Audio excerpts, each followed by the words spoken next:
রাসূলুল্লাহ সাল্লাল্লাহু আলাইহি ওয়াসাল্লাম যখন প্রথম মক্কা থেকে হিজরত করে মদিনায় গেলেন, তখন মদিনার সকল অর্থনৈতিক লেনদেনের কেন্দ্র, কন্ট্রোল ইহুদিদের হাতে।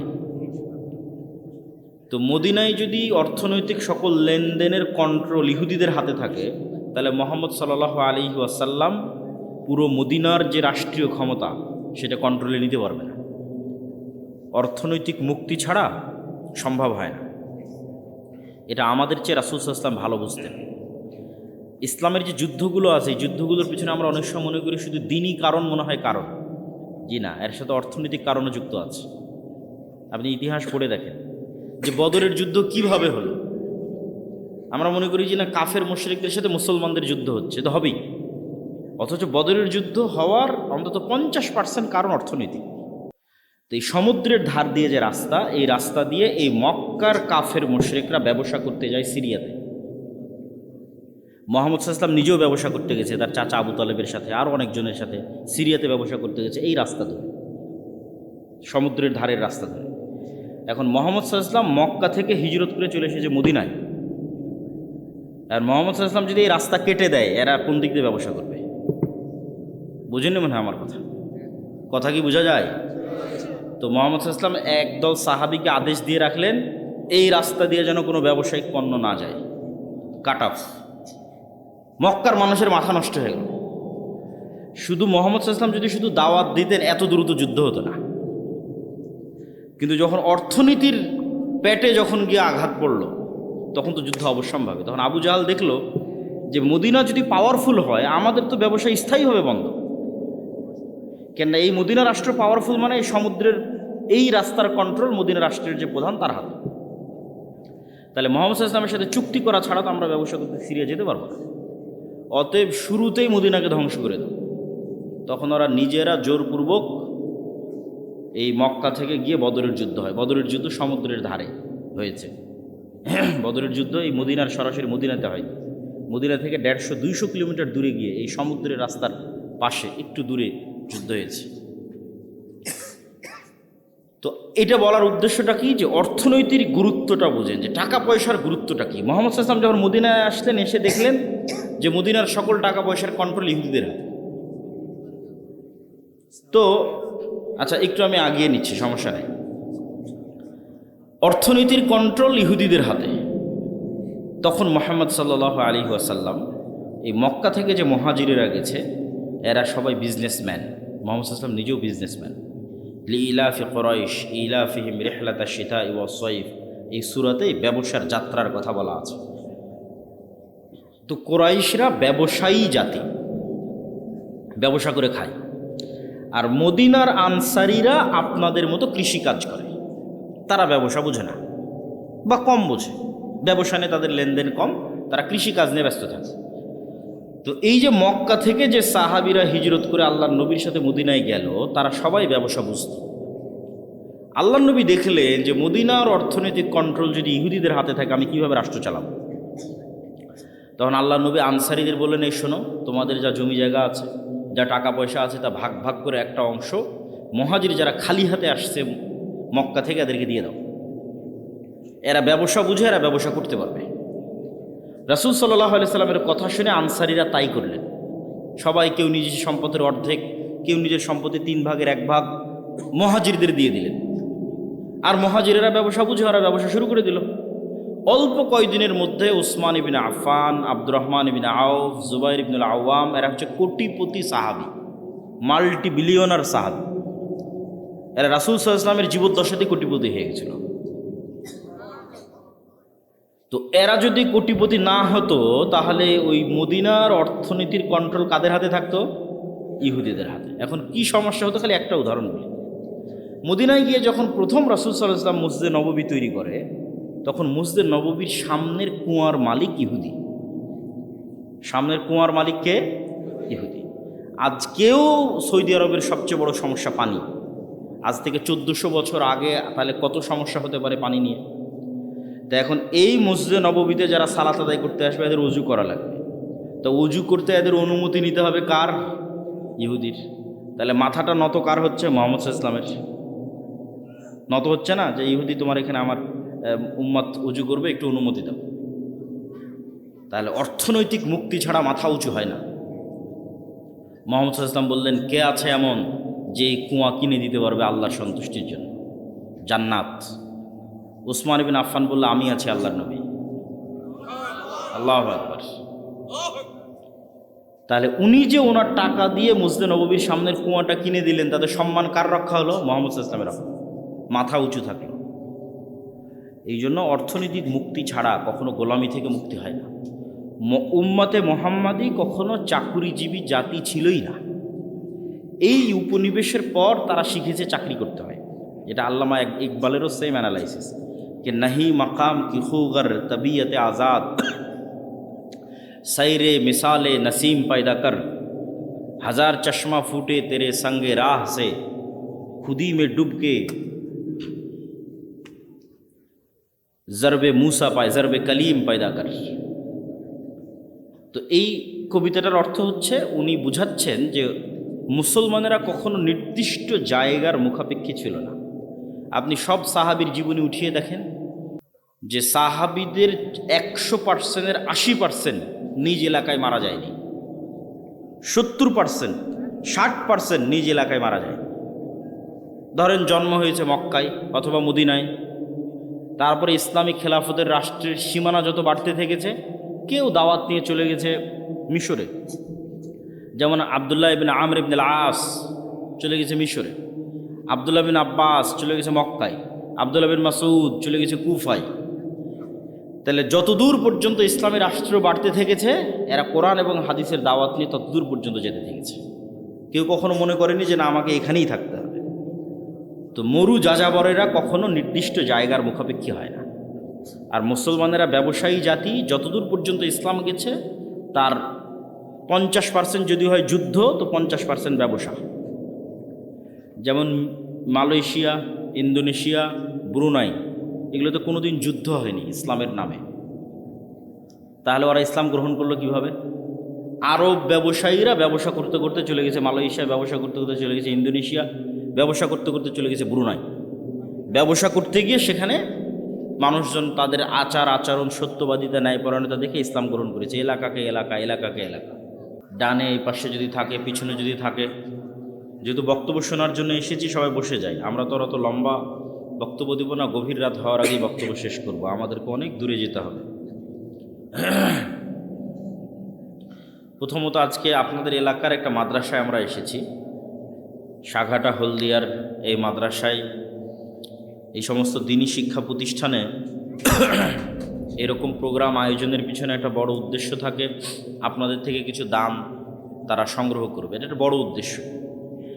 তো আসলে দান কেন করা উচিত, এটা অনেক সময় না জানার কারণে মানুষ দান করতে আগ্রহী হয় না, উৎসাহ পায় না। কেন দান করা উচিত?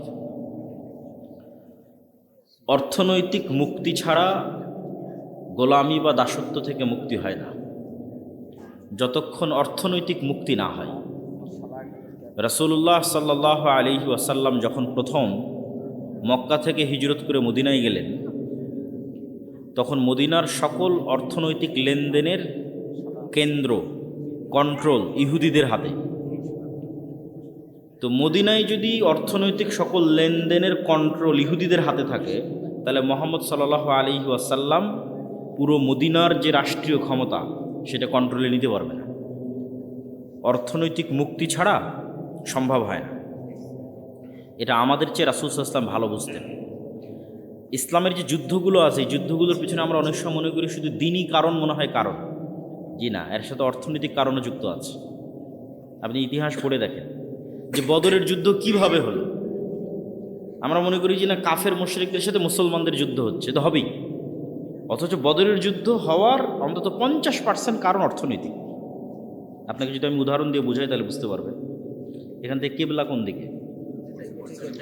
এই দিকেই যদি কেবলা হয় তাহলে আমরা ধরে নিলাম এইটা হচ্ছে মদিনা আর এইটা হচ্ছে মক্কা। এই মোবাইল বা এই মাইক্রোফোনটা, এটা হচ্ছে মক্কা, এটা হচ্ছে মদিনা। আর ওই যে যেখানে আপনার ডায়েরিটা আছে, ওই ডায়েরিটা একটু আগায় দেন, ওইটা হচ্ছে সিরিয়া, শাম। আর এই ধার দিয়ে এটা হচ্ছে সমুদ্র, লোহিত সাগর, লম্বা লোহিত সাগর। ওই পারে মিশর, যে পারে ক্যামেরাগুলো আছে ওই পারে মিশর। মিশরের উপরে আছে ভূমধ্য সাগর। তো এই সমুদ্রের ধার দিয়ে যে রাস্তা, এই রাস্তা দিয়ে এই মক্কার কাফের মুশরিকরা ব্যবসা করতে যায় সিরিয়াতে। মুহাম্মদ সাল্লাল্লাহু আলাইহি ওয়াসাল্লাম নিজেও ব্যবসা করতে গেছে তার চাচা আবু তালেবের সাথে, আরও অনেকজনের সাথে সিরিয়াতে ব্যবসা করতে গেছে এই রাস্তা ধরে, সমুদ্রের ধারের রাস্তা ধরে। এখন মুহাম্মদ সাল্লাল্লাহু আলাইহি ওয়াসাল্লাম মক্কা থেকে হিজরত করে চলে এসেছে মদিনায়। আর মুহাম্মদ সাল্লাল্লাহু আলাইহি ওয়াসাল্লাম যদি এই রাস্তা কেটে দেয়, এরা কোন দিক দিয়ে ব্যবসা করবে? বুঝেন মনে হয় আমার কথা কি বোঝা যায়? তো মুহাম্মদ সাল্লাল্লাহু আলাইহি ওয়াসাল্লাম একদল সাহাবীকে আদেশ দিয়ে রাখলেন, এই রাস্তা দিয়ে যেন কোনো ব্যবসায়িক পণ্য না যায়, কাট অফ। মক্কার মানুষের মাথা নষ্ট হয়ে গেল। শুধু মুহাম্মদ সাল্লাল্লাহু আলাইহি ওয়াসাল্লাম যদি শুধু দাওয়াত দিতেন, এত দ্রুত যুদ্ধ হতো না। কিন্তু যখন অর্থনীতির পেটে যখন গিয়ে আঘাত পড়ল, তখন তো যুদ্ধ অবশ্যম্ভাবী। তখন আবু জাহাল দেখল যে মদিনা যদি পাওয়ারফুল হয়, আমাদের তো ব্যবসা স্থায়ীভাবে বন্ধ। কেননা এই মদিনা রাষ্ট্র পাওয়ারফুল মানে এই সমুদ্রের এই রাস্তার কন্ট্রোল মদিনা রাষ্ট্রের যে প্রধান তার হাতে। তাহলে মুহাম্মদ সাল্লাল্লাহু আলাইহি ওয়াসাল্লামের সাথে চুক্তি করা ছাড়া তো আমরা ব্যবসা করতে সিরিয়া যেতে পারবো না। অতএব শুরুতেই মদিনাকে ধ্বংস করে দেব। তখন ওরা নিজেরা জোরপূর্বক এই মক্কা থেকে গিয়ে বদরের যুদ্ধ হয়। বদরের যুদ্ধ সমুদ্রের ধারে হয়েছে। বদরের যুদ্ধ এই মদিনার সরাসরি মদিনাতে হয়নি, মদিনা থেকে 150-200 কিলোমিটার দূরে গিয়ে এই সমুদ্রের রাস্তার পাশে একটু দূরে যুদ্ধ হয়েছে। তো এটা বলার উদ্দেশ্যটা কি, যে অর্থনৈতিক গুরুত্বটা বোঝেন, যে টাকা পয়সার গুরুত্বটা কি। মুহাম্মদ সাল্লাল্লাহু আলাইহি ওয়াসাল্লাম যখন মদিনায় আসলেন, এসে দেখলেন যে মদিনার সকল টাকা পয়সার কন্ট্রোল ইহুদিদের হাতে। তো আচ্ছা, একটু আমি আগিয়ে নিচ্ছি, সমস্যা নেই। অর্থনীতির কন্ট্রোল ইহুদিদের হাতে। তখন মুহাম্মদ সাল্লাল্লাহু আলাইহি ওয়াসাল্লাম এই মক্কা থেকে যে মুহাজিরেরা গেছে, এরা সবাই বিজনেসম্যান। মুহাম্মদ সাল্লাল্লাহু আলাইহি ওয়াসাল্লাম নিজেও বিজনেসম্যান। লিইলাফি কুরাইশ ইলাফিহিম রিহলাতাশ শিতাই ওয়াস সাইফ, এই সূরাতেই ব্যবসার যাত্রার কথা বলা আছে। তো কুরাইশরা ব্যবসায়ী জাতি, ব্যবসা করে খায়। আর মদিনার আনসারীরা আপনাদের মতো কৃষিকাজ করে, তারা ব্যবসা বোঝে না বা কম বোঝে, ব্যবসা নিয়ে তাদের লেনদেন কম, তারা কৃষিকাজ নিয়ে ব্যস্ত থাকে। তো এই যে মক্কা থেকে যে সাহাবীরা হিজরত করে আল্লাহর নবীর সাথে মদিনায় গেল, তারা সবাই ব্যবসা বুঝত। আল্লাহর নবী দেখলেন যে মদিনার অর্থনৈতিক কন্ট্রোল যদি ইহুদিদের হাতে থাকে, আমি কিভাবে রাষ্ট্র চালাবো। তখন আল্লাহর নবী আনসারীদের বললেন, এই শোনো, তোমাদের যা জমি জায়গা আছে, যা টাকা পয়সা আছে, তা ভাগ ভাগ করে একটা অংশ মুহাজির যারা খালি হাতে আসছে মক্কা থেকে, এদেরকে দিয়ে দাও। এরা ব্যবসা বুঝে, এরা ব্যবসা করতে পারবে। রাসূল সাল্লাল্লাহু আলাইহি সাল্লামের কথা শুনে আনসারীরা তাই করলেন। সবাই কেউ নিজের সম্পদের অর্ধেক, কেউ নিজের সম্পত্তি 3 ভাগের 1 ভাগ মুহাজিরদের দিয়ে দিলেন। আর মুহাজিরেরা ব্যবসা বুঝে, ওরা ব্যবসা শুরু করে দিল। অল্প কয়েকদিনের মধ্যে উসমান ইবনে আফফান, আব্দুর রহমান ইবনে আউফ, জুবাইর ইবনুল আওয়াম, এরা হচ্ছে কোটিপতি সাহাবী, মাল্টি বিলিয়নার সাহাবী। এরা রাসূল সাল্লাল্লাহু আলাইহি ওয়াসাল্লামের জীবদ্দশাতে কোটিপতি হয়ে গেছিল। তো এরা যদি কোটিপতি না হতো, তাহলে ওই মদিনার অর্থনীতির কন্ট্রোল কাদের হাতে থাকতো?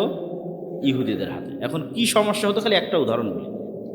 মদিনায় গিয়ে যখন প্রথম রাসূল সাল্লাল্লাহু আলাইহি ওয়াসাল্লাম মসজিদে নববী তৈরি করে, তখন মসজিদে নববীর সামনের কুয়ার মালিক ইহুদি। সামনের কুয়ার মালিককে ইহুদি। আজকেও সৌদি আরবের সবচেয়ে বড় সমস্যা পানি। আজ থেকে 1400 বছর আগে তাহলে কত সমস্যা হতে পারে পানি নিয়ে। তো এখন এই মসজিদে নববীতে যারা সালাত আদায় করতে আসবে, এদের উজু করা লাগবে। তো উজু করতে এদের অনুমতি নিতে হবে কার? ইহুদির। তাহলে মাথাটা নত কার হচ্ছে? মুহাম্মদ সাল্লাল্লাহু আলাইহি ওয়াসাল্লামের। নত হচ্ছে না যে ইহুদি তোমার এখানে আমার উম্মত উজু করবে, একটু অনুমতি দাও। তাহলে অর্থনৈতিক মুক্তি ছাড়া মাথা উঁচু হয় না। মুহাম্মদ সাল্লাল্লাহু আলাইহি ওয়াসাল্লাম বললেন, কে আছে এমন যে এই কুয়া কিনে দিতে পারবে আল্লাহর সন্তুষ্টির জন্য? জান্নাত। উসমান ইবনে আফফান বলল, আমি আছি আল্লাহর নবী। আল্লাহু আকবার। তাহলে উনি যে ওনার টাকা দিয়ে মসজিদে নববীর সামনের কুয়াটা কিনে দিলেন, তাদের সম্মান কার রক্ষা হলো? মুহাম্মদ সাল্লাল্লাহু আলাইহি ওয়াসাল্লামের। মাথা উঁচু থাকলো। এই জন্য অর্থনৈতিক মুক্তি ছাড়া কখনো গোলামি থেকে মুক্তি হয় না। উম্মতে মুহাম্মাদি কখনো চাকুরিজীবী জাতি ছিলই না। এই উপনিবেশের পর তারা শিখেছে চাকরি করতে হয়। এটা আল্লামা ইকবালেরও সেম অ্যানালাইসিস, कि नहीं मकाम की खूगर तबीयत आज़ाद सैर मिसाल नसीम पैदा कर हजार चश्मा फूटे तेरे संगे राह से खुदी में डूब के জরবে মুসা পায়, জরবে কলিম পয়দা কর। তো এই কবিতাটার অর্থ হচ্ছে উনি বুঝাচ্ছেন যে মুসলমানেরা কখনো নির্দিষ্ট জায়গার মুখাপেক্ষী ছিল না। আপনি সব সাহাবীর জীবনী উঠিয়ে দেখেন যে সাহাবীদের 100%-এর 80% নিজ এলাকায় মারা যায়নি, 70%, 60% নিজ এলাকায় মারা যায়।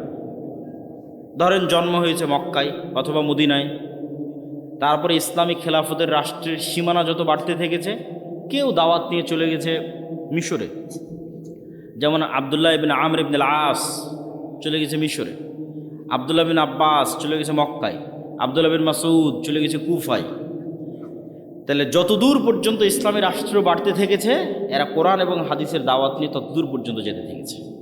কেউ কখনো মনে করেনি যে না আমাকে এখানেই থাকতে হবে। তো মরু যাযাবরেরা কখনো নির্দিষ্ট জায়গার মুখাপেক্ষী হয় না। আর মুসলমানেরা ব্যবসায়ী জাতি, যতদূর পর্যন্ত ইসলাম গেছে তার 50% যদি হয় যুদ্ধ, তো 50% ব্যবসা। যেমন মালয়েশিয়া, ইন্দোনেশিয়া, ব্রুনাই, এগুলো তো কোনোদিন যুদ্ধ হয়নি ইসলামের নামে। তাহলে ওরা ইসলাম গ্রহণ করলো কিভাবে? আরব ব্যবসায়ীরা ব্যবসা করতে করতে চলে গেছে মালয়েশিয়া, ব্যবসা করতে করতে চলে গেছে ইন্দোনেশিয়া, ব্যবসা করতে করতে চলে গেছে ব্রুনাই। ব্যবসা করতে গিয়ে সেখানে মানুষজন তাদের আচার আচরণ, সত্যবাদিতা, ন্যায়পরায়ণতা দেখে ইসলাম গ্রহণ করেছে, এলাকাকে এলাকা, এলাকাকে এলাকা। তো মুসলমানেরা ব্যবসায়ী জাতি। ব্যবসা ছাড়া টাকা ইনকাম করে আপনি দান করতে পারবেন না শান্তি মতো। আর জান্নাত শুধু ইবাদত দিয়ে জান্নাত 100% কনফার্ম করা কঠিন। আবার শুধু পাপ মুক্ত থাকার চেষ্টা করেও 100% জান্নাত কনফার্ম করা কঠিন। যেমন এখানে কেউ দাঁড়িয়ে বলা কঠিন যে আমি আমার জীবনে এক ওয়াক্ত সালাত কাজা করিনি, অথবা এটা দাঁড়িয়ে বলা খুব কঠিন যে আমি প্রত্যেক 5 ওয়াক্ত সালাতের শুরু থেকে শেষ পর্যন্ত শুধু আল্লাহর কথা স্মরণে রাখি, আর কারো কথা, দুনিয়ার কোনো কথা আমার মাথায় আসে না, এটা বলা কঠিন। তাহলে কেউ কিয়ামতের মাঠে দাঁড়িয়ে আল্লাহকে বলতে পারবে না যে আল্লাহ আমি এক ওয়াক্ত সালাত কাজা দিইনি, অথবা আমাকে জান্নাতে দিতেই হবে। এই চ্যালেঞ্জ দেওয়া কঠিন, জান্নাত দিতেই হবে। অথবা কেউ দাঁড়িয়ে বলবে যে আল্লাহ আমি একটাও গুনাহ করিনি, আমাকে জান্নাত দিতেই হবে, এটাও চ্যালেঞ্জ দেওয়া কঠিন। তাহলে জান্নাতে যাওয়ার জন্য আল্লাহর রহমতের ভিখারি, আল্লাহ ভালো মতো ইবাদত করতে পারিনি, অনেক গুনাহ করেছি, ক্ষমা করে দাও, আল্লাহ দয়া করলে এবার জান্নাত। কিন্তু জান্নাত কনফার্ম করার দুইটা রাস্তা আছে, চ্যালেঞ্জ, যে জান্নাত আমারই, যাবই।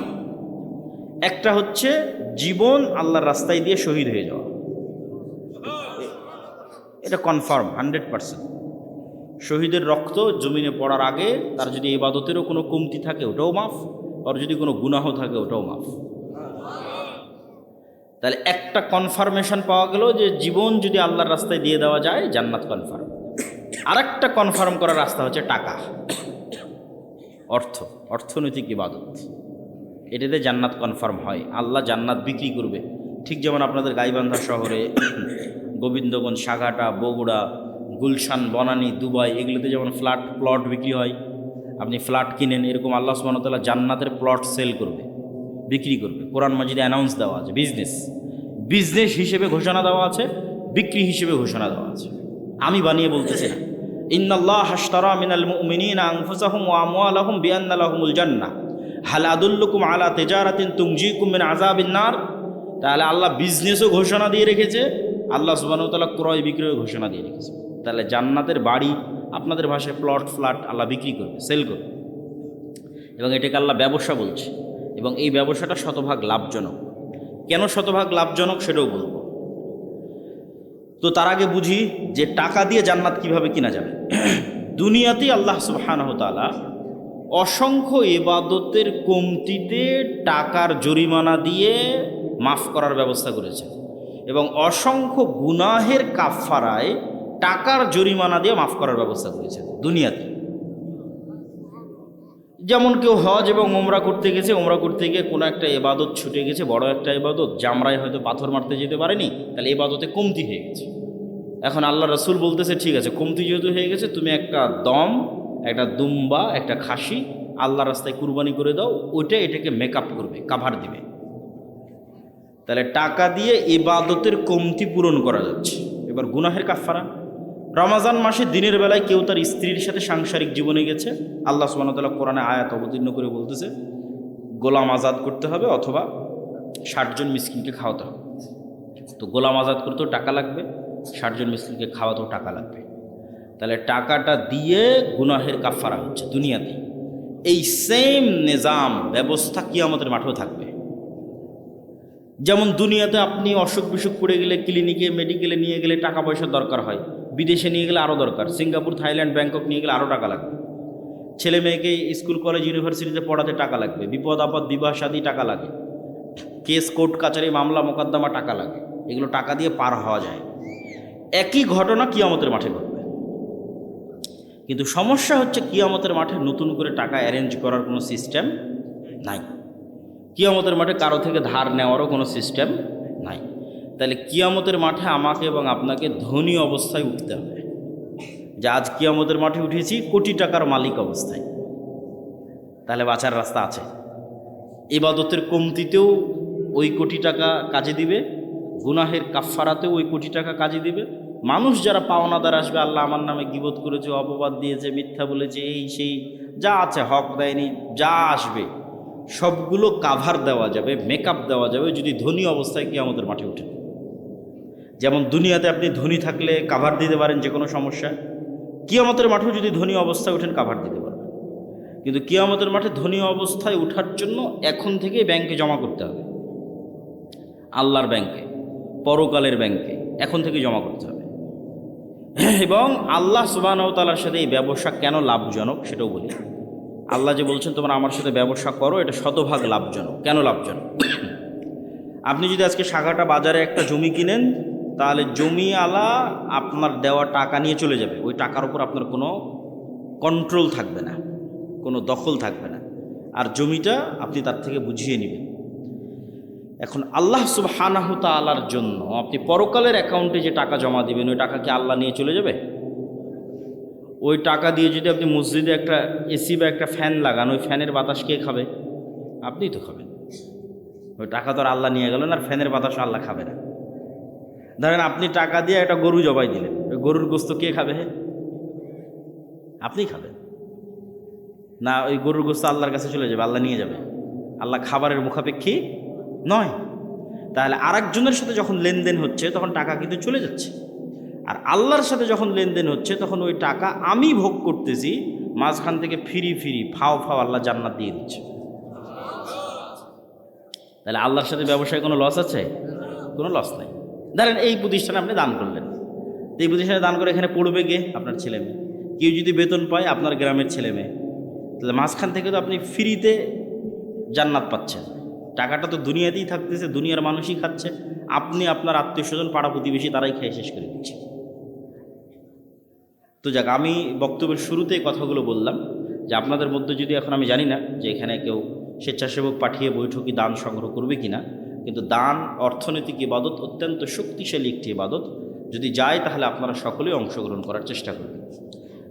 এই বলে আমি আমার এবং তোমাদের যারা মাদ্রাসা কর্তৃপক্ষ আছে তাদেরও যদি যাওয়ার সিস্টেম থাকে পাঠাতে পারো। এই কথা বলে আমরা আমাদের মূল বক্তব্যের দিকে এগিয়ে যাচ্ছি। আমাদের মূল বক্তব্য হচ্ছে গোলামি থেকে মুক্তির রাস্তা, এটাই বক্তব্যের আলোচ্য বিষয়। 5টা পয়েন্টে আমরা সংক্ষিপ্ত করে আলোচনা করব। ঈমান বিল গায়বে ইয়াকিন, আল্লাহ সুবহানাহু তাআলার সাহায্য ছাড়া বিজয় হয় না। আল্লাহর সাহায্য পাওয়ার জন্য আল্লাহ সুবহানাহু তাআলার ইবাদত করতে হয়, সৎ আমল। সৎ আমলের মধ্যে সালাত এবং জিকির সবচেয়ে পাওয়ারফুল। দুনিয়াতে নেতা হওয়ার জন্য জ্ঞান অর্জন এবং সত্যবাদিতা ও ন্যায়পরায়ণতার কোনো বিকল্প নাই। এই 5টা পয়েন্টে আমরা সংক্ষিপ্ত করে ব্যাখ্যা করব এবং বক্তব্যের শেষের দিকে চলে যাব। প্রথম দুইটা হচ্ছে ঈমান বিল গায়েবে ইয়াকিন। গায়েব মানে অদৃশ্য। আজকের যুগের মুসলমানদের সবচেয়ে বড় সমস্যা হচ্ছে আসলে প্রকৃত অর্থে মুসলমানদের ঈমানই নাই, ঈমান মজবুত নয়, গায়েবের উপর ঈমান নাই। কেন? আজকের দুনিয়া বেশি বাস্তববাদী, বেশি বস্তুবাদী, বেশি দুনিয়ামুখী, ফলত গায়েবের যে লজিক, যে সূত্র, এটা কেউ বুঝেও না, কেউ জানতেও চায় না। কিন্তু গায়েবের কার্যকরণের সূত্র এবং লজিক সবচেয়ে পাওয়ারফুল। এগুলোর জ্ঞান এবং নলেজ কোরআন এবং হাদিসে আছে। যেমন কিছুক্ষণ আগে দানের কথা বললাম, ওইটার সাথে একটা সূত্র দেখে, A+B² মতো সূত্র, যে দুনিয়ার লজিকে আমি যদি ধরেন পকেটে আমার 1000 টাকা থাকে, তাহলে 1000 টাকা থেকে যদি আমি 500 টাকা দান করি, এই যে 1000 টাকা, এখান থেকে 500 টাকা যদি দেই আপনাকে, তাহলে 500 টাকা দুনিয়ার কাগজে কলমের হিসাবে কমে গেল। কিন্তু সাথে সাথে এইটার সাথে সাথে গায়েবের অদৃশ্য লজিকে প্লাস হয়ে গেল। এটা সূত্র, এটা গায়েবের সূত্র। এই প্লাসের প্রভাব 5 বছর পর দেখা যাবে, 10 বছর পর দেখা যাবে। ঠিক আমি একজনকে 1000 টাকা কর্জ দিলাম, তার সাথে 1100 টাকা সুদ হিসেবে নিলাম। দুনিয়ার হিসেবে 100 টাকা অতিরিক্ত দেখাচ্ছে, কিন্তু গায়েবের লজিকে ওখানে 100 টাকা কমে গেছে। কিন্তু ওই 100 টাকা যে কমে গেছে, এটার প্রভাব 5 বছর 10 বছর পর দেখা যায়। এগুলো গায়েবের সূত্র। এই গায়েবের সূত্রগুলোর উপর, গায়েবের অস্তিত্ব এবং বাস্তবতার উপর মুসলমানদের ঈমান নাই। যেমন ফেরেশতারা কোথায় যায়, কি করে, ঠিক আছে, আপনার বাড়িতে নূর আছে কিনা, আপনার বাড়িতে শয়তান আছে না ফেরেশতা আছে, আপনার কলবে নূর আছে কিনা, এগুলো সব গায়েব। এগুলো কিন্তু দেখা যায় না, এগুলো গায়েবের জগৎ। কিন্তু এই প্রত্যেকটার বর্ণনা কোরআন এবং হাদিসে আছে। ওইটার উপর আপনার ঈমানের মাত্রা কোন লেভেলে, সেটার উপর নির্ভর করবে আপনি গোলামি থেকে মুক্তি পাবেন কিনা। ঠিক গায়েবের আর একটা বড় অংশ হচ্ছে পরকাল, জান্নাত, জাহান্নাম, বারজাখি জীবন। এগুলো গায়েব। প্রত্যেক জগতের পরবর্তী জগতের কিছু আলামত পূর্বের জগতে থাকে। যেমন আমাদের পরের জগৎটা হচ্ছে বারজাখি জগৎ। তো বারজাখি জগতের কিছু চিহ্ন, ওটা গায়েব। ওই গায়েবের জগতের কিছু চিহ্ন এই জগতে আছে। সেটা হচ্ছে ঘুম। প্রতিদিন আমরা একবার করে বারজাখি জগতে চলে যাই, বা বারজাখি জগতের একটা স্বাদ নিয়ে আসি। মৃত্যুর পরবর্তী জীবনটা ওই রকম, কিয়ামত হওয়ার আগ পর্যন্ত। এই জন্য ঘুমানোর সময় আমরা কি বলি, যে আল্লাহুম্মা বিইসমিকা আমুতু, হে আল্লাহ আপনার নামে ঘুমাতে যাচ্ছি। জি না, এটার অনুবাদ হচ্ছে, হে আল্লাহ আপনার নামে মৃত্যুবরণ করতে যাচ্ছি, মরতে যাচ্ছি। ঠিক পরের দিন সকালে যখন ঘুম থেকে উঠি, তখন কিন্তু এটা বলা নাই যে আল্লাহ আপনার রহমত, আপনার দয়া, ঘুম থেকে উঠলাম। জি না, আহইয়ানা বাদা মা আমাতানা, হে আল্লাহ মরে গেছিলাম, মরা থেকে বেঁচে উঠলাম। কি অনুবাদ দেখেছেন? দোয়ার অনুবাদ কি ভয়ঙ্কর, যে হে আল্লাহ মরে গেছিলাম, মরা থেকে সকালবেলা বেঁচে উঠলাম। তাহলে ওই যে মারা গেছিলাম রাতের বেলা, এটাই বারজাখি জগতের হালকা স্বাদ পরের জগতে। মানে আপনার মরার পরে কি হবে, ওই গায়েবের জগতের কিছু আলামত এই জগতে আপনি প্রতিদিন দেখতে পাচ্ছেন। এখন যারা ঘুম চলে গেছে, এদের মধ্যে একদল মানুষের স্থায়ী মৃত্যু হয়ে যাবে ঘুমের মধ্যে। কারণ আল্লাহ সুবহানাহু ওয়া তাআলা প্রত্যেক ঘুমন্ত বান্দার রূহকে তার নিকটে টেনে নেন। প্রত্যেক ঘুমন্ত বান্দার, পবিত্র কোরআনের আয়াত। যাদের যাদের বাঁচিয়ে রাখতে চান, তাদের রূহগুলো আবার ফেরত দিয়ে পাঠান যখন তারা ঘুম থেকে ওঠে। তো রূহ মানে হচ্ছে দেখা, শোনা এবং চিন্তা করার শক্তি। এটা রূহ থেকে আসে। এই জন্য আমরা যখন ঘুমাই, তখন আমার দেখার শক্তিও নাই, আমার শোনার শক্তিও নাই, আমার চিন্তা করার শক্তিও নাই। তাহলে এখন আমার রূহ নাই। শরীরের সাথে একটা সম্পর্ক বজায় রেখে বের হয়ে গেছে, হালকা একটা সম্পর্ক বজায় রেখে বের গেছে। ওই সম্পর্কটা যদি আল্লাহ কাট করে দেয়, এটা স্পট ডেড, আর উঠতে পারবে না পরের দিন সকালে। কিন্তু রুহের প্রকৃত কাজ হচ্ছে দেখা, শোনা, চিন্তা করা। এটা রুহের প্রকৃত কাজ। ঘুমের সময় যখন এই কাজগুলো অফ হয়ে যায়, তখন রুহ বের হয়ে যায়। ঠিক এবার বারজাকি জগতে যখন আপনি চলে গেছেন, তখন পরের জগতের কিছু আলামত আপনি কবরের জগতে পাবেন। মানে পরের জগৎটা তো জান্নাত এবং জাহান্নাম, কিয়ামতের পরের যে জান্নাত জাহান্নাম। তখন কবরে থাকা অবস্থাতেই জান্নাতের মৃদু আবহাওয়া আসবে, তাহলে আলামত দেখাচ্ছে যে এর পরের যে জগৎ, সে জগতে তুমি জান্নাতে যাবা, সেটার কিছুটা আলামত নেও। যেমন দুনিয়াতে থাকতে তুমি ঘুমের মাধ্যমে পরের জগতের কিছু আলামত নিতা, এখন তুমি বারজাকি জগতে আছো, এখানে থাকা অবস্থায় এর পরের জগতের কিছু আলামত নেও। যদি জাহান্নামের হয়, শাস্তিযোগ্য বান্দা হয়, তাহলে জাহান্নামের গরম বাতাস আসতে থাকে তার কবরে। সরাসরি কিন্তু ওকে জাহান্নামে দেওয়া হয়নি, সরাসরি জান্নাতে দেওয়া হয়নি, কিন্তু তার পরের জগতে কি হবে, তার কিছু ফিলিংস সে ওখানেই পাচ্ছে। এবং মানুষের আমলের ধরন অনুযায়ী এই রূহগুলো বিভিন্ন পর্যায়ে থাকে, আমলের ধরন অনুযায়ী। যেমন যারা শহীদ, তাদের রূহগুলো পাখি হিসেবে জান্নাতে উঠতে থাকে এবং খাবারও গ্রহণ করতে থাকে। ইউরজাকুন, রিজিক দেওয়া হয়। তাহলে যারা শহীদ হয়ে গেল এদের রূহ পাখি হিসেবে জান্নাতে উঠতেছে। এদের চেয়েতেও যারা শ্রেষ্ঠ, শহীদদের চেয়েতেও যারা টপ লেভেলের রূহ, তারা আল্লাহ সুবহানাহু ওয়া তাআলার আরশের নিচে ঝুলন্ত অবস্থায় থাকে বারজাখী জগতে। এদের চাইতেও যারা টপ লেভেলের শ্রেষ্ঠ তারা হচ্ছে নবীরা। তারা দুনিয়া থেকে মৃত্যুবরণ করেছে, কিন্তু নবীদের বারজাখী জগতের জীবনযাপন আরও উন্নত পর্যায়ে, মানে কোয়ালিটি আরও বেশি। কোয়ালিটিটা কেমন? রাসূলুল্লাহ সাল্লাল্লাহু আলাইহি ওয়াসাল্লাম যখন গেলেন, প্রথম আসমান, দ্বিতীয়, তৃতীয়, চতুর্থ, পঞ্চম, ষষ্ঠ, সপ্তম সব আসমানে নবীদের সাথে কথা হয়েছে। তো নবীরা তো মরে গেছে দুনিয়াতে, তাহলে ওখানে কীভাবে কথা হচ্ছে? নবীদেরকে সাথে করে না সালাত কীভাবে হচ্ছে? তথা নবীদের বারজাখী জগতের যে জীবন, সেটা বারজাখী জগতে আর যত রূহ আছে তাদের চেয়ে টপ কোয়ালিটির জীবন, যেখানে ইবাদত করাও সম্ভব, যেখানে কথা বলাও সম্ভব। মুসা আলাইহিস সালাম তো কতদিন আগে মরে গেছে, কিন্তু মুসা আলাইহিস সালামের সাথে মুহাম্মদ সাল্লাল্লাহু আলাইহি ওয়াসাল্লামের দেখা হচ্ছে মেরাজের সফরে এবং কথা বলতেছে। তো এটা হলো বারজাখী জগতের জীবন, যেটা কিয়ামতের পূর্ব পর্যন্ত এবং মৃত্যুর পরে। তাহলে এগুলো তো গায়েব। এই গায়েবগুলোর উপর আপনার ঈমান, ইয়াকিন কোন পর্যায়ের, আপনি কোন জায়গা থেকে এগুলোর উপর ঈমান রাখেন?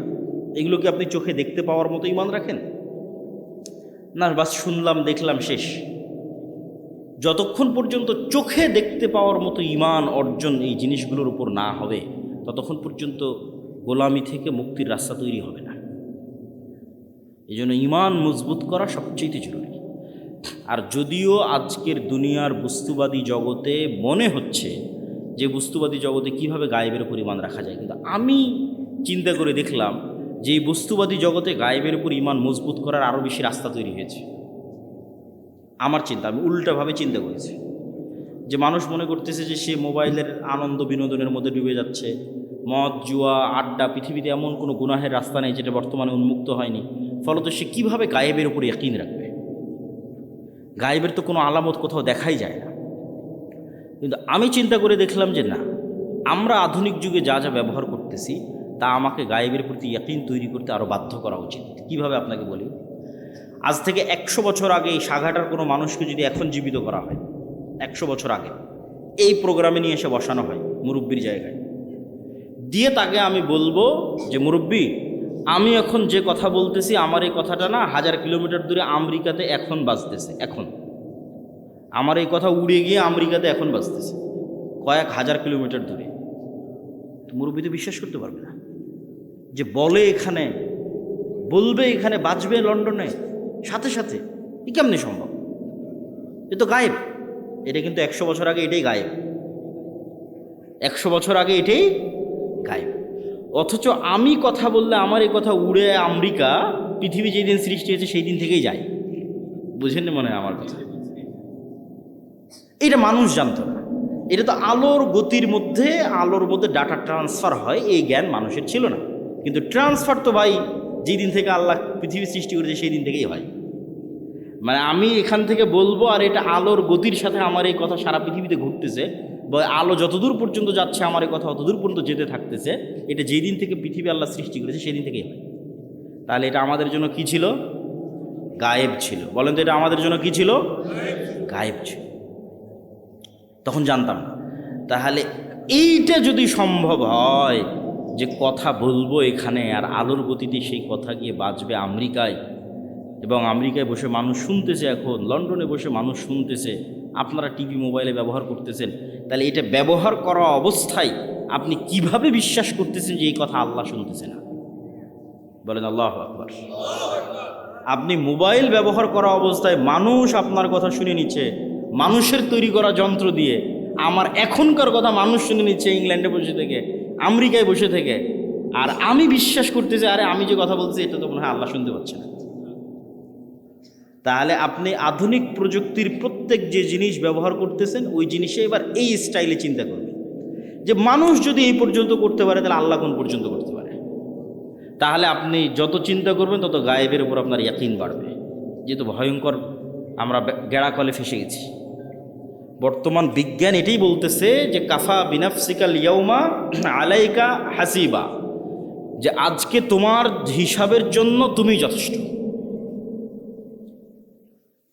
আলজামনাহু তায়রাহু, মানুষের সাথে মানুষের পাখিকে আমি মানুষের ঘাড়ের সাথে বেঁধে দিয়েছি, শাব্দিক অনুবাদ করলাম। তো কেমনে মানুষ তার হিসাবের জন্য নিজেই সে যথেষ্ট, আলাদা করে হিসাব করা লাগবে না, এইটার একটু দু একটা উদাহরণ দেই। এই যে আমরা এখানে কথা বলতেছি, এই কথা এখন আলোর সহযোগিতায় পৃথিবীর বাংলাদেশের সব জায়গায় পৌঁছে যাচ্ছে। তো এই আলোটা যতদূর যাচ্ছে এই কথা কিন্তু এই আলোর মধ্যে আছে। শুধু কথা না, আমার দৃশ্য, আমার ছবি, আমার ভিডিও এই আলোর মধ্যে আছে। আলো ডাটা ট্রান্সফার করতে পারে, যেটা দিয়ে এরা ক্যামেরার কাজ করতেছে, মোবাইলের কাজ করতেছে, সেটাই। তো এখন আমরা যদি পৃথিবীতে এমন একটা যন্ত্র আবিষ্কার করি যেটা আলোর চেয়ে বেশি জোরে দ্রুত চলে, এটা আবিষ্কার করা মানুষের পক্ষে সম্ভব নয়। কল্পনা করে যে আমরা একটা অলৌকিক কার্যকলাপের মাধ্যমে একটা মেশিন তৈরি করলাম আলোর চেয়ে জোরে চলে, দিয়ে এখন আজ থেকে 15 বছর আগে চলে গেছি, আলোর চেয়ে বেশি গতিতে 15 বছর আগে চলে গেছি। তো 15 বছর আগে সাঘাটার মাটি থেকে যে আলোটা ছুটেছে আকাশের দিকে, ওই আলোটা এখন যে জায়গায় আছে আমি ওর আগে গিয়ে বসে গেছি, ওর আগে গিয়ে পৌঁছে গেছি, আলোটাকে ধরবো। ওই আলোটাকে ধরার সময় যদি ওখানে আমি কোনো একটা মেশিন সেট করতে পারি, তাহলে 15 বছর আগে এই সাঘাটার মাটিতে বসে আমি যা করেছি তা লাইভ দেখতে পাবো। 15 বছর আগে সাঘাটার মাটিতে আমি যা বলেছি তা আমি লাইভ শুনতে পাবো। এগুলো একটাও হারিয়ে যায়নি, সব আলোর মধ্যে আছে। ওই যে বিজ্ঞান ব্যবহার করতেছে, এখন এখান থেকে উড়িয়ে নিয়ে গিয়ে আমেরিকা লন্ডনে বাজাচ্ছে, তোর তো আলোর সহযোগিতা, ওখান থেকে হারায় না। যে ধরতে চাইবে তোমাকেও ধরতে পারবে। যে তুমি রাতের অন্ধকারেও যদি কিছু করে থাকো সেটাও আলোর মধ্যে ভেসে থেকে গেছে, ওটা ধরা যাবে। লাইভ বদরের যুদ্ধ দেখা সম্ভব।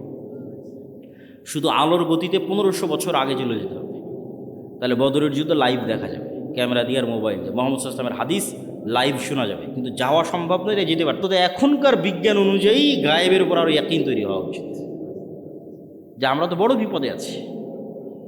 শুধু এই একটা নয়, এই যে পুনরুত্থান, আল্লাহ সুবহানাহু ওয়া তাআলা মানুষকে জীবিত করতে চায়, জীবিত করবে। তো মানুষের ডিএনএ যদি এখনকার বিজ্ঞান 10,000 বছর আগে ধরো যে ডাইনোসর চলে গেছে, তার ডিএনএ যদি পাই, তাহলে ওর ক্লোন করে কাছাকাছি ওই মানের, ওর ওই ডাইনোসরের কি ছিল না ছিল সব কিছু বের করে নিয়ে আসতে পারবে। তো মনে করো তুমি মাটির সাথে মিশে হারিয়ে গেছো, তোমার ওই যে হাড় আছে, ওইটা যদি বিজ্ঞানীরাই পায় আজ থেকে 20-50 বছর পর, ওখান থেকে যদি ডিএনএ বের করে নিয়ে আসতে পারে, হাড় বাদ দিলাম, তোমার চুলের 10 ভাগের 1 ভাগও যদি পাওয়া যায়, ওখান থেকে তোমার ডিএনএ যদি বের করা যায়, তাহলে ডিএনএ বের করলে তো যত দ্রুত এই সায়েন্স অগ্রগতি লাভ করতেছে, অদূর ভবিষ্যতে দেখবা যে তোমার ডিএনএ দিয়ে তোমার লিভার তৈরি করা যাচ্ছে, তোমার ডিএনএ দিয়ে তোমার কিডনি তৈরি করা যাচ্ছে, খালি রুহটা দিতে পারবে না। তাহলে বিজ্ঞানীরাই তোমাকে 10,000 বছর পর আবার বানাতে পারবে, খালি রুহটা দিতে পারবে না। তাহলে বিজ্ঞানীরাই যদি এই পর্যন্ত করতে পারে, তা আল্লাহ সুবহানাহু ওয়া তাআলা তোমাকে পুনরায় জীবিত করতে পারবে না? খুবই ভয়ঙ্কর। আল্লাহ সুবহানাহু ওয়া তাআলা অতি দ্রুত এবং অতি সহজে তোমাকে পুনরায় জীবিত করবে। এই জন্য মানুষের শরীরের সাথে মাটির প্রচণ্ড মিল আছে, প্রচণ্ড মিল আছে মানুষের শরীরের সাথে মাটির। আমরা যা খাবার খাই সব মাটি থেকে আসে, যা আমাদের পেটের মধ্যে ঢুকতেছে, এমন কোনো খাবার নাই যেটা তুমি মাটির সংস্পর্শ ছাড়া তৈরি করতে পারবা, আলোর সংস্পর্শ ছাড়া তৈরি করতে পারবা, পানির সংস্পর্শ ছাড়া তৈরি করতে পারবা, কিছু নেই। বলো কই আমি গরুর গোস্ত, তো গরু কি খায়? ঘাস খায়। ঘাস কোথায় হয়? মাটিতে হয়। কোনো খাবার নাই পৃথিবীতে যেটা ওখান থেকে আসতেছে না। তাহলে একটা কলা তৈরি হলো, মাটির কলার গাছ তৈরি হলো, কলার মধ্যে কি আছে? Magnesium, calcium. ওই সেম ম্যাগনেসিয়াম ক্যালসিয়াম তোমার শরীরের মধ্যে আছে। তাহলে ওই ম্যাগনেসিয়ামটা মাটির থেকে আসতেছে, তাহলে মাটির ম্যাগনেসিয়াম আর তোমার শরীরের ম্যাগনেসিয়াম সেম। আজকে আল্লাহ ওই কলা তোমার শরীরের মধ্যে দিয়ে এখানে কোষ তৈরি করতেছে, ব্লাড তৈরি করতেছে, এই কোষ এই সেম ব্লাড ওই মাটির মধ্যেই তৈরি হয়ে যাবে, কিনা সেম জিনিস ওখান থেকে এখানে আসতেছে। শুধু আল্লাহ এই শরীরের উপযুক্ত করার জন্য গাছগুলোকে তৈরি করে দিয়েছে, যাতে সরাসরি মানুষ মাটি খেতে পারবে না, ওখান থেকে ওই মাটির রস শুষেনে যে কলা হবে সেটা মানুষ খেতে পারবে, ওইটা রস শুষেনে যে আম হবে সেটা খেতে পারবে। কিন্তু ওই আমের মধ্যে যে ভিটামিন আছে ওই ভিটামিন মাটি থেকে এসেছে, ওইটা আমার সেম শরীরের মধ্যে আছে। তাহলে আমার শরীরের মধ্যে যা যা আছে তা মাটিতেও আছে। তাহলে মাটিতে সেল তৈরি করা মানে শরীরের কোষ তৈরি করা, মাটির মধ্যে কোষ তৈরি করা, মাটির মধ্যে ব্লাড তৈরি করা, এটা অন্টুর ব্যাপার, সেকেন্ডের ব্যাপার। এই জন্য কবর থেকে মানুষ এভাবে তরতর তরতর করে তরতাজা গাছের মতো পরকালে কবর থেকে উঠে আসবে, মাটি থেকে উঠে আসবে। তো সম্মানিত উপস্থিতি, তাহলে আপনি গায়েবের ওপর যতক্ষণ ইয়াকিন তৈরি না করবেন ততক্ষণ আপনি সঠিক সিদ্ধান্ত নিতে পারবেন না। আপনার কাছে মনে হবে এই দুনিয়াই আমার কাছে সব কিছু, অতএব আপনার সকল সিদ্ধান্ত হবে দুনিয়ামুখী। আর যখন আপনি মনে করবেন যে না, এই দুনিয়া আমার কাছে কিছুই নয়, আসলে আমার প্রকৃত বসবাসের জায়গা জান্নাত, অতএব আমাকে এখানে বসে থেকে জান্নাতে ঘর বানাতে হবে, আমাকে এখানে বসে থেকে জান্নাতের বাগানে গাছ লাগাতে হবে, আমার স্থায়ী থাকার জায়গা হচ্ছে জান্নাত, এই কল্পনাটা যেই দিন যত মজবুত হবে তত গোলামি থেকে মুক্তির রাস্তা সহজ হবে। এই কল্পনাটা মজবুত হওয়া জরুরি। আল্লাহ সূরা বুরুজের মধ্যে বলছেন, ওমা নাকামু মিনহুম ইল্লা ইউমিনু বিল্লাহিল আজিজিল হামিদ, যে সূরা বুরুজের ঘটনায় পুরো একটা এলাকার মানুষকে জ্বলন্ত আগুনে নিক্ষেপ করে দেওয়া হয়েছে, হয় ইমান পরিত্যাগ করো, না হলে আগুনে ঝাঁপিয়ে পড়ে মরে যাও। তো মা তার কোলের সন্তান সব আগুনে ঝাঁপ দিয়ে পড়ে যাচ্ছে। এটা কেমনে সম্ভব? এটা সম্ভবের একটাই রাস্তা, ওরা যে আগুনে ঝাঁপ দিচ্ছে ওই আগুনকে ওরা নিশ্চিত জান্নাত মনে করতেছে। আর বাড়িতে ফিরে গেলে যে এসি ফ্রিজ ফ্যানের বাতাস আছে ওইটাকে ওরা নিশ্চিত জাহান্নামের আগুন মনে করতেছে। শুধু মনে করা নয়, ইয়াকিনের লেভেলে ওদের বিশ্বাস। ফলত ওরা আগুনে ঢুকতেছে না, জান্নাতে ঢুকতেছে, জান্নাতে ঢুকতেছে। এটা ছাড়া আপনি ঢুকতে পারবেন না, এই লেভেলের ইয়াকিন ছাড়া আপনি ঢুকতে পারবেন না। ওরা তো আগুনে ঢুকতেছে না, জান্নাতের মধ্যে ঢুকতেছে, দেখতে পাচ্ছে এটা জান্নাত। এই সেম পরীক্ষা তো দাজ্জালের পরীক্ষা এরকমই হবে। দাজ্জালের জান্নাত হবে জাহান্নাম, দাজ্জালের জাহান্নাম হবে জান্নাত। তাহলে আপনি যেদিন এই পরিমাণের কল্পনায় যেতে পারবেন যে আমার স্থায়ী শান্তিটা কোথায়, আমার স্থায়ী আরাম কোথায়, আমি যদি আজকে আমার বাপ মা থেকে আলাদা হয়ে যাই, আমি যদি আজকে আমার ছেলে মেয়ে থেকে আলাদা হয়ে যাই, আর যদি জীবনে কোনো দিন আমার বাপ মায়ের সাথে দেখা না হয়, আমার আর যদি জীবনে কোনো দিন ভাই বোনের সাথে দেখা না হয়, আমার যদি আর জীবনে কোনো দিন আমার আত্মীয় স্বজন পাড়া প্রতিবেশী ছেলে মেয়ে স্ত্রী পুত্রের সাথে দেখা না হয়, তাহলে এর চেয়ে কষ্টের পৃথিবীতে আর কিছু নাই। এটা তাহলে কোনো জীবনই হলো না। বরং যদি এর বিপরীতটা হতো, যে এই যমুনা নদীর পাড়ে আমার একটা বিশাল বাড়ি থাকলো, বাংলো বাড়ি, আর সেই বিশাল বাংলো বাড়িতে আমি স্থায়ীভাবে আমার ছেলে মেয়ে স্ত্রী পুত্র বাপ মা সবাইকে নিয়ে, কোনো মৃত্যু নেই, কোনো অসুখ নাই। ছোটোবেলায় যেরকম যমুনা নদীর দিকে একটু গোসল করতাম, ওরকম মাঝে মধ্যে গিয়ে গোসল করে আসবো, একটু মাছ ধরতাম, মাঝে মধ্যে একটু মাছ ধরে আসবো, নৌকা চালাতাম, মাঝে মধ্যে একটু নৌকা চালিয়ে আসবো, আর এই জীবনটা পার্মানেন্ট। এইটা যদি তোমার কাছে মনে হয় যে এটা জীবনের সবচেয়ে বড় সফলতা, তাহলে এটা জান্নাতে সম্ভব। সবাই যদি জান্নাতে যায়, তাহলে সবাইকে নিয়ে স্থায়ী পার্মানেন্টলি জান্নাতে এটা বাস্তবায়ন করা সম্ভব। তো এই জন্য মানুষের প্রকৃত জীবন হচ্ছে জান্নাতের জীবন। আর দুনিয়ার জীবনটা কেমন? আমি আজকে যেমন রাজশাহী থেকে অথবা ঠাকুরগাঁ দিনাজপুর থেকে এখানে এসেছি, 10টার 9:30 দিকে পৌঁছেছি, 11:30 12টার মধ্যে বের হয়ে যাব। এইখানে যে আমি 1-1.5 ঘন্টা আছি, আর আপনারা যারা এখানে বক্তব্য শুনতে এসেছেন 1-1.5 ঘন্টা আছেন, এই 1-1.5 ঘন্টার সময় যেমন, এই পুরো 60 বছরের সময় তেমন। এটা সফরের মধ্যে একটা যাত্রা বিরতি। সফরটা শুরু হয়েছে যেদিন আল্লাহ রূহ তৈরি করেছিল, এই সফরটা শেষ হবে জান্নাতে এবং জাহান্নামে যাওয়ার মধ্যে। তাহলে লম্বা সময়ের মধ্যে এই 60 বছর অতি ছোট। ঠিক এই পুরো 60 বছরের মধ্যে এখনকার 1-1.5 ঘন্টা যত ছোট। এবং মানুষ যখন পরকালে উঠবে তখন মানুষের কাছে এটাই মনে হবে যে আমরা দুনিয়াতে মনে হয় 1-1.5 ঘন্টা ছিলাম। কোরআনের আয়াতের অনুবাদ, যে মানুষেরা বলবে যে আমরা দুনিয়াতে মনে হয় 1 দিন বেঁচেছিলাম, হাফ দিন বেঁচেছিলাম, অথচ বেঁচেছে 60-70 বছর। তো সম্মানিত উপস্থিতি, 1 নম্বর পয়েন্ট ঈমান বিল গায়বি ইয়াকিন। পরের পয়েন্টগুলো একটু ছোটো ছোটো করে নিই, সময় অনেক অল্প। ঈমান বিল গায়বি ইয়াকিন হওয়ার পরের পর্ব হচ্ছে ইসলাম এবং মুসলমানদের বিজয়ের জন্য আল্লাহর সাহায্য জরুরি। আল্লাহর সাহায্য ছাড়া নবীরাও জয়লাভ করতে পারেনি। আমাদের নবী মুহাম্মদ সাল্লাল্লাহু আলাইহি সাল্লামও নয়। আল্লাহর সাহায্য নিশ্চিত যদি না হয়, আর আপনি যদি পারমাণবিক বমেরও মালিক হয়ে যান, জয়লাভ করতে পারবেন না। আর আল্লাহর সাহায্য যদি নিশ্চিত হয়, আপনি যদি সবচেয়ে দুর্বল থাকেন, জয়লাভ করতে পারবেন। তো শর্ত আল্লাহর সাহায্য। আল্লাহর সাহায্য আসে কিভাবে? দুইটা টেকনোলজিতে আল্লাহর সাহায্য খুব দ্রুত পৃথিবীতে নেমে আসে। টেকনোলজি বললাম বুঝার সুবিধার্থে, ইয়াং জেনারেশনের বুঝার সুবিধার্থে। মূলত দুইটা ইবাদতে আল্লাহর সাহায্য পৃথিবীতে নেমে আসে, একটা রাতের সালাত আর একটা সকাল সন্ধ্যার জিকির।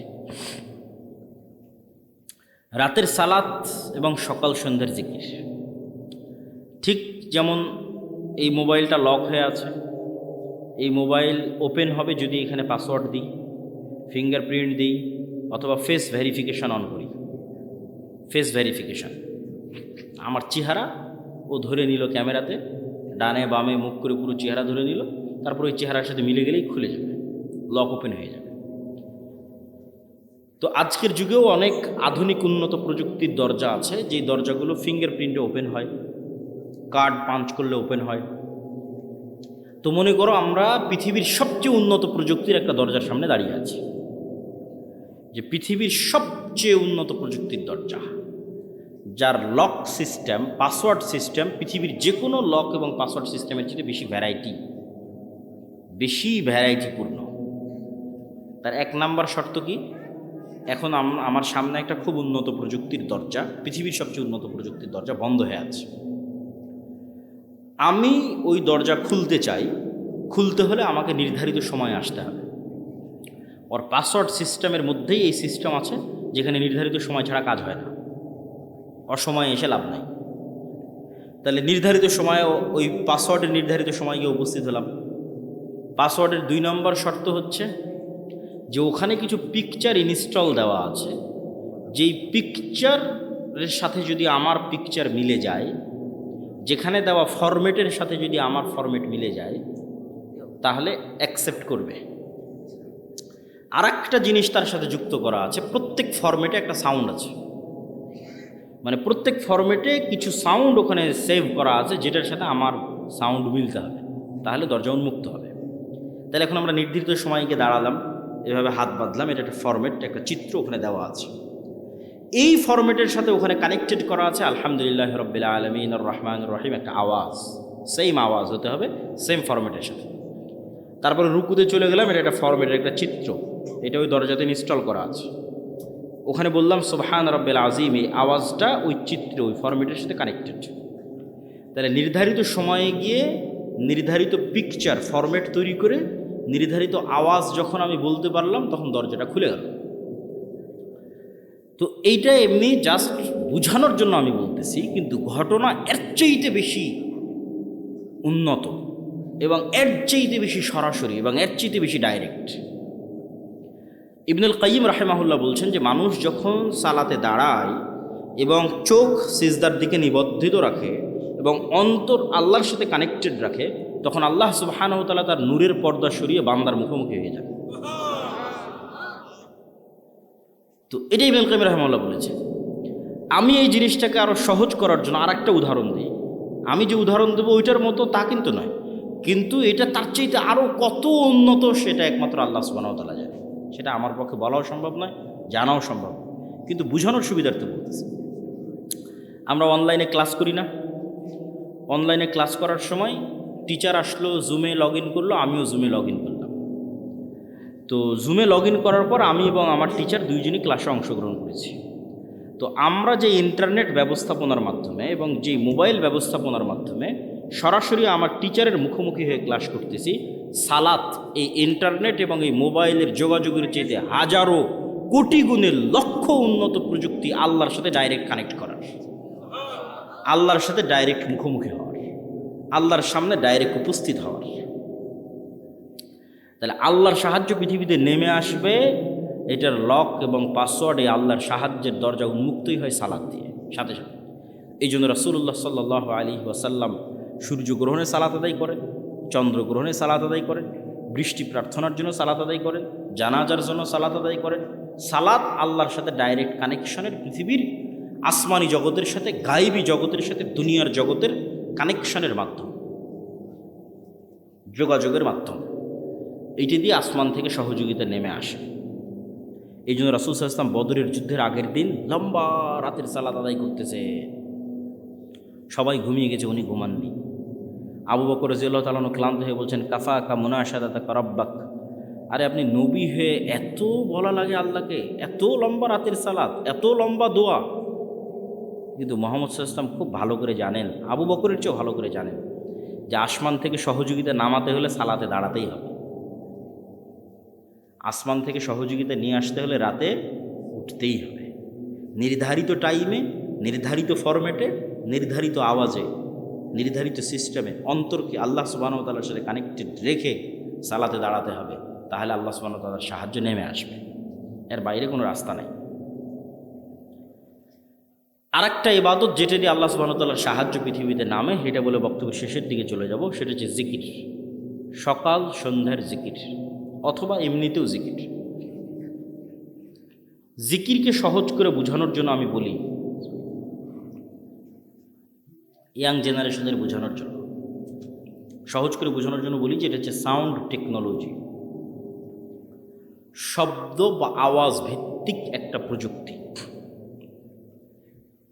আমাদের আধুনিক সভ্যতা দাঁড়িয়ে আছে, এই যে ক্যামেরা এবং মোবাইলের সভ্যতা দাঁড়িয়ে আছে আলোর উপর, ওয়েভ তরঙ্গর উপর, যেটা প্রথমে তোমাদের বুঝালাম যে পুরো ইন্টারনেটের এই সভ্যতাটা দাঁড়িয়ে আছে, মোবাইলের এই সভ্যতা দাঁড়িয়ে আছে আলোর তরঙ্গের মধ্যে দিয়ে ডাটা ট্রান্সফার হয়। লিখলে ওখানে থাকে, ভিডিও দিলে ওখানে দেখা যায়, অডিও ভিডিও সবই ওই আলোর মধ্যে আছে, বাতাসের হাওয়ার মধ্যে আছে। ওটাকে ইউজ করে কাজে লাগানো, এটাই হলো আধুনিক সভ্যতার মূল ভিত্তি। তো আরেকটা এর চেয়ে তো হাজার এবং লক্ষ কোটি গুণ পাওয়ারফুল একটা প্রযুক্তি, যেটার ধারে কাছে পৃথিবীর কোনো বিজ্ঞান নেই, সেটা হচ্ছে সাউন্ড টেকনোলজি। বিজ্ঞানের পক্ষে যাওয়া সম্ভব না। এই প্রযুক্তির কিছু জ্ঞান আল্লাহ সুলাইমান আলাইহিস সালামকে দিয়েছিলেন। ওয়ামা উতিতু মিনাল ইলমি ইল্লা কালিলা। আল্লাহ অনেক অল্প জ্ঞান মানুষকে দিয়েছে, এই অল্প জ্ঞানের মধ্যেও এই টপ লেভেলের এই জ্ঞানটা সুলাইমান আলাইহিস সালামকে দেওয়া ছিল কিছু। এই জন্য সুলাইমান আলাইহিস সালাম পিঁপড়া কি বলতেছে বুঝতেন, মানে পিঁপড়ার আওয়াজ সুলাইমান আলাইহিস সালাম বুঝতেন।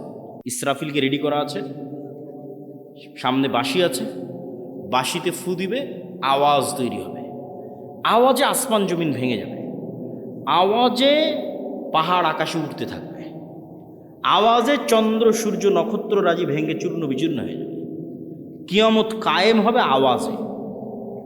গেল এক উদাহরণ নাম্বার এক। উদাহরণ নাম্বার দুই, কিয়ামতের পূর্বে যখন সবাই মারা যাবে, সবার মৃত্যু হবে, আরশ বহনকারী ফেরেশতার মৃত্যু হবে, জিবরাইল মালাকুল মউত সবার মৃত্যু হবে।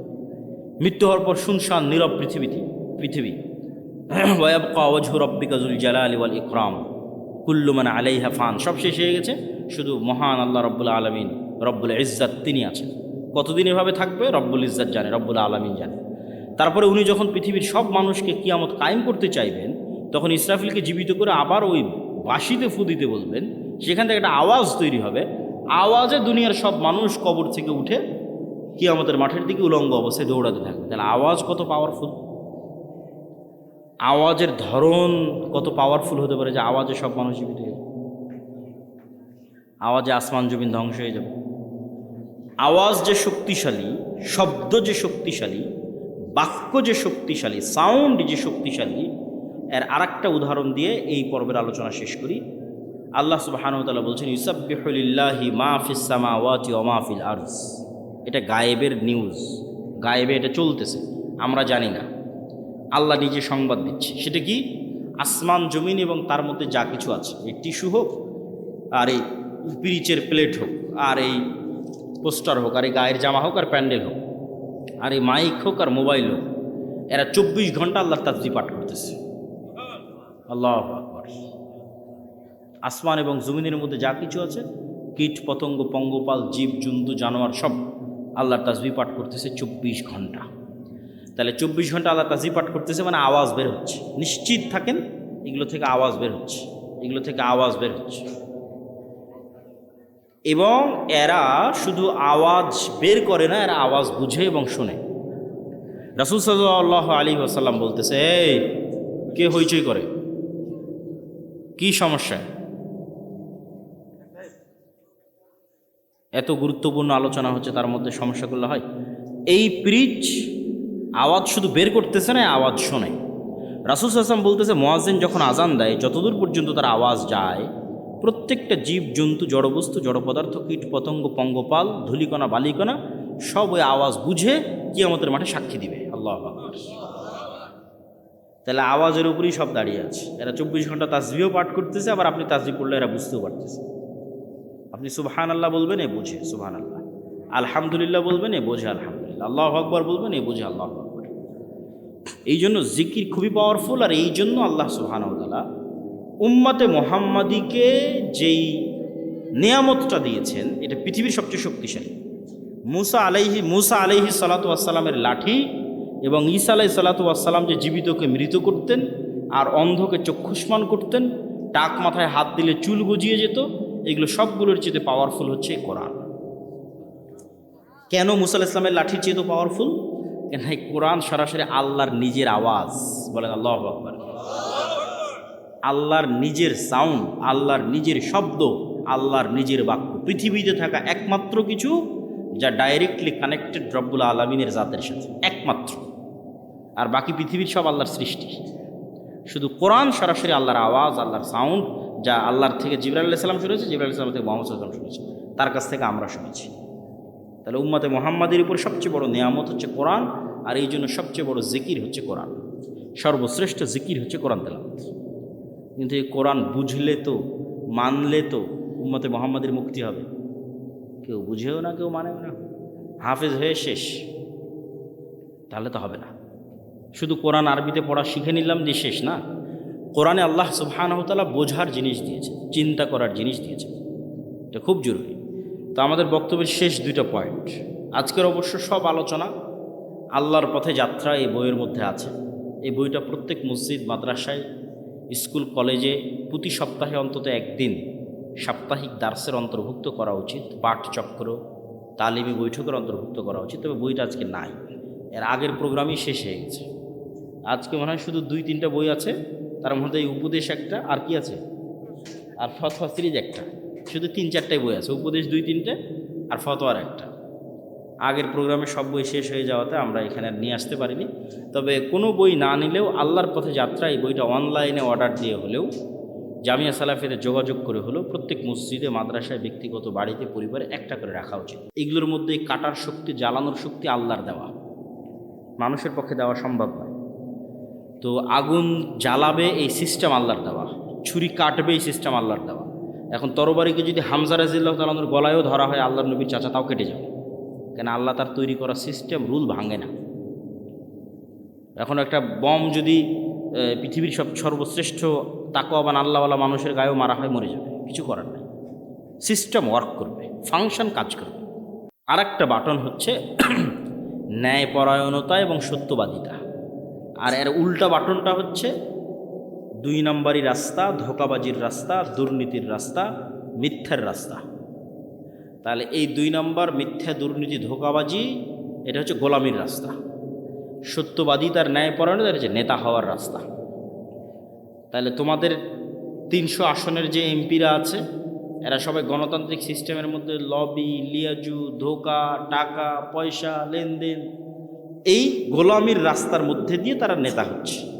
তাহলে এই গোলামির কালচারের মধ্যে দিয়ে যারা এমপি হচ্ছে, এরা নেতা না গোলাম? এত আস্তে বললে হবে? নেতা না গোলাম?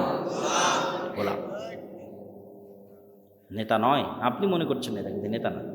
কেন নেতা নয় সেটাও বলি, যে এই 2 নম্বরই রাস্তার কালচারের মধ্যে দিয়ে এমপি হচ্ছে, মিনিস্টার হচ্ছে, প্রাইম মিনিস্টার হচ্ছে, ওকে কালকে ভারত আর আমেরিকা টাকা দিয়ে কিনে নিতে পারবে।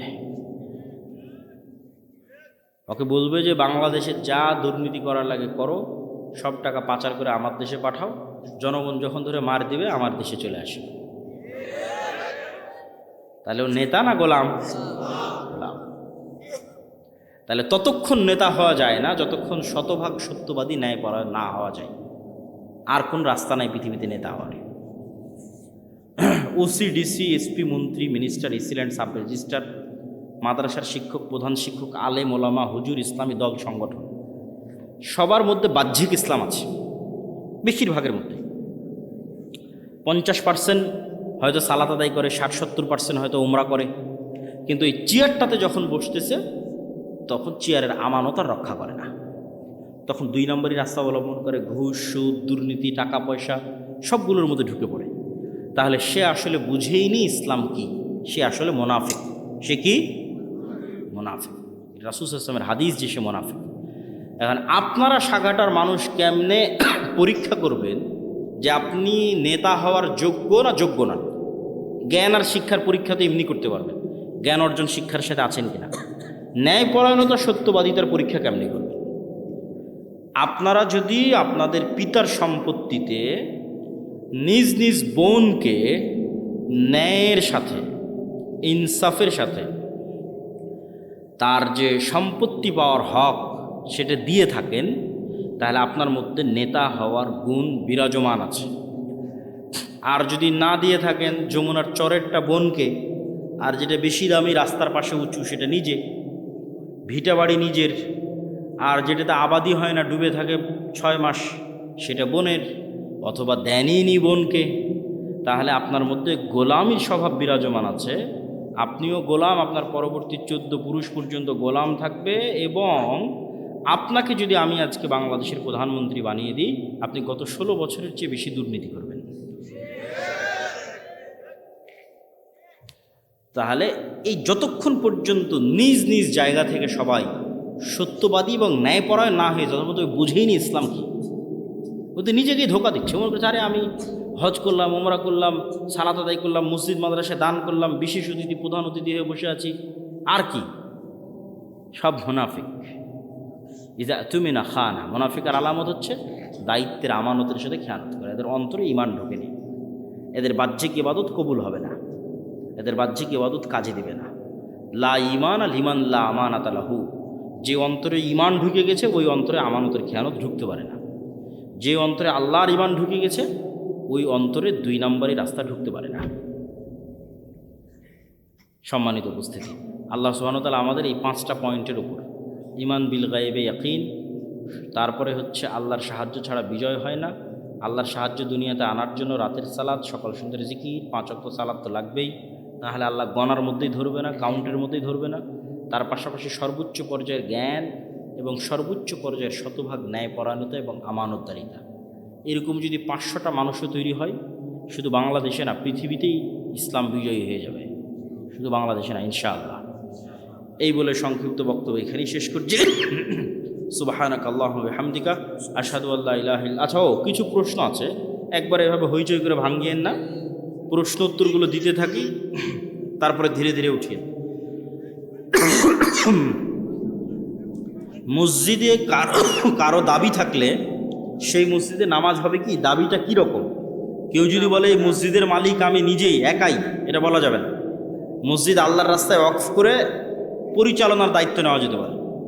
কোরআন ও সহিহ হাদিস এবং ইত্যাদি সনদ অনুসারে দল নাকি রাজনীতির মতামত জানতে চাই। একটা দল সম্পর্কে প্রশ্ন, আমি এগুলো দলের নাম ধরে কোনো প্রশ্নের উত্তর দেওয়া পছন্দ করি না। যমজ বাচ্চার জন্য আলাদা আলাদা খাসি জবাই না করে একটা গরু জবাই করলে কি আকিকা হবে? হবে না। আমি বিবাহ করার সময় 1 টাকাও নেব না, মোহরানার টাকা আমার সামর্থ্য অনুযায়ী করতে পারবো কি? কিন্তু মেয়ের পরিবার তাদের ইচ্ছাই করে, এমতো অবস্থায় আমার করণীয় কি? মেয়ের পরিবারকে বুঝিয়ে একটা মাঝামাঝি রাস্তা অবলম্বন করবা, একবারে বেশিও না একবারে কমও না। জুমার সালাতের পর মাহফিলের পরে বিবাহ পড়ানোর পরে যেসব হুজুর মোনাজাত করে ওইসব হুজুরের কি হবে? আবার কি হুজুর জানে এসব বেদাত? ও কেন তাও কেন মোনাজাত করে? এই মোনাজাতের ফতোয়া দিতে দিতে আমার আব্বার জীবন পার হয়ে গেছে, আমি আর কত ফতোয়া দিই?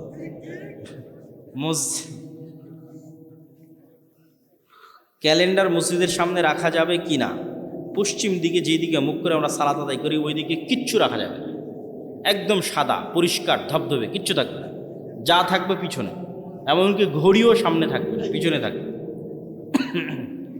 আমি পিতার বড় ছেলে, সংসারে বেশি পরিশ্রম করেছি, পিতার সম্পত্তিতে শ্রমের বিনিময়ে বেশি দাবি করা যাবে কি? এই সমস্যায় প্রায় সংসারেরই যারা বড় ভাই থাকে, দায়িত্ব পালন করে, তাদের সবারই সমঝোতার ভিত্তিতে আসলে আলহামদুলিল্লাহ করতে পারো, কিন্তু সমঝোতার ভিত্তিতে না আসলে জোরাজুরি করা, সম্পর্ক নষ্ট করা, এটা করা যাবে না।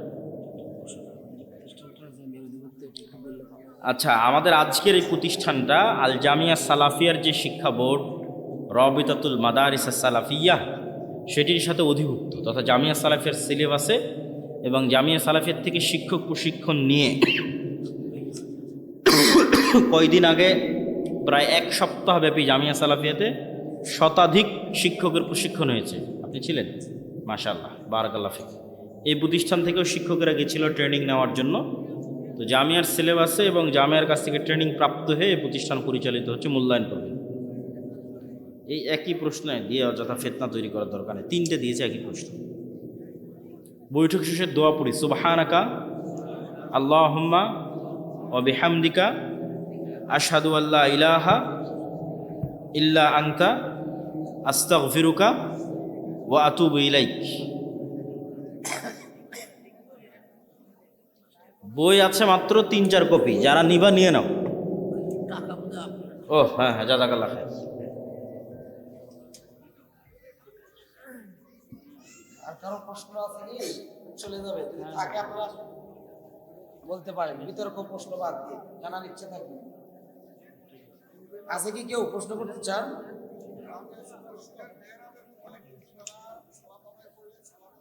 এটার উত্তর আমি জানি না বাবা।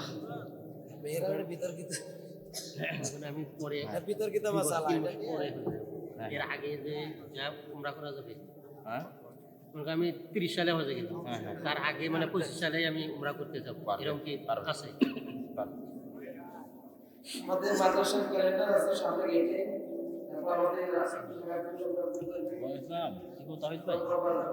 আপনার এলাকায় আসলাম নাকি, না কোন এলাকায়? হ্যাঁ, সাগাটা আমার সীমাতলা। তাই তাও দূরে আমাদের প্রতিষ্ঠানটি আল জামিয়া বলছিলাম যোগাযোগ হয় না, পাওয়া যায় না। আমাদের ভর্তি কার্যক্রম চলছে। 13 তারিখে আসছে। আপনি এখন বেশিরভাগ থাকেন দুই জায়গায়, সূত্রাপুর বাদ। একটা সময় করতে মোবাইল নাম্বার আছে আপনার? হ্যাঁ আছে, ওই যে ড্রাইভার দিবে। ড্রাইভারের সাথে আসসালামু আলাইকুম। এটা দিয়েছি, এটা উত্তর দিয়েছি। একটা প্রশ্ন হ্যাঁ বলো বলো। এটা উত্তর হচ্ছে না কেউ যদি স্বপ্নে দেখে হুম, পারবা পারবা, অবশ্যই পারবা। জি। কেউ যদি স্বপ্নে দেখে যে সূর্য তার কাছে আসছে মাথার উপরে, এমন তো অবস্থায় করণীয় কি? সূর্য যখন মাথার কাছে আসতেছে তখন কি মনে হচ্ছে, বিপদ না ভালো? তাপ লাগতেছে এরকম মনে হচ্ছে। তাহলে সমস্যা, হয়তো সামনে কোনো বিপদ, কোনো কঠিন কিছু, কোনো প্রবলেম, এরকম কিছু।